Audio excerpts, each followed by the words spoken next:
অযত্নে রাখা গাছগুলিতে যখন ফুল হয় তখন সেগুলি সবসময় সুন্দর হয়। এই রেন লিলিগুলিকে দেখুন, কখনোই কোনো যত্ন করিনি, কিন্তু কত কুড়ি এসেছে আর কি সুন্দর ফুল ফুটেছে। আমার পুরনো ভিডিওগুলি দেখলেই বুঝতে পারবেন 4টে হাঁড়িতে রেন লিলি লাগানো ছিল। তাদের বাল্বগুলোকে তুলেছিলাম নতুন করে লাগাবো বলে, কিন্তু আর লাগানো হয়নি। খুব বাজে গন্ধ হয়েছে। এই জলে থাকতে থাকতে বাল্বগুলো হয়তো পচেও গেছে। যাই হোক, আজকে খুঁজে খুঁজে কয়েকটা ভালো বাল্ব পাবো, সেগুলিকেই লাগাবো। আর এই বর্ষায় যদি একবারও ফুল পাই তাহলে নিজে ধন্য হয়ে যাব। বাল্বগুলিকে লাগানোর জন্য নিয়ে নিয়েছি সমপরিমাণ মাটি ও সমপরিমাণ কোকোপিট।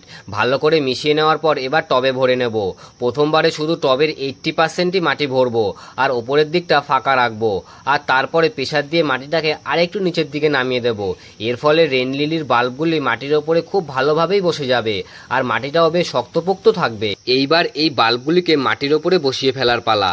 বাল্বগুলিকে যখন মাটির ওপরে বসাতে যাব তখন যেন কোনো বাল্বের গায়ে পাতা না থাকে, থাকলে সেগুলিকে ছিঁড়ে ফেলতে হবে।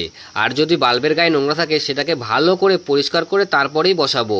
আর বসানোর সময় দুটো বাল্বের মাঝখানে সামান্য করে জায়গা ফাঁকা রাখতে হবে, যাতে বাল্বগুলি সামান্য হেলদি ও গ্রোথ হওয়ার জায়গা পায়।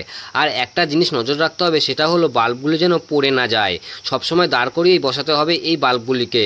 আমার কাছে শুধুমাত্র এই একটা কালারেরই রেন লিলি গাছ আছে। এই রেন লিলির আরও অনেক রকমের কালার হয়।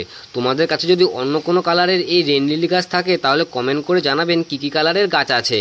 বাল্বগুলিকে মাটির ওপরে বসানো হয়ে গেলে ঠিক এইভাবেই আলগা মাটি ওপর দিক দিয়ে ছড়িয়ে দেব, যাতে বাল্বগুলি মাটিতে ঢাকা পড়ে যায়। সবশেষে এইরকম পজিশন আছে। এখন জল দেওয়ার দরকার নেই, কারণ মাটিটা একটু ভেজা আছে।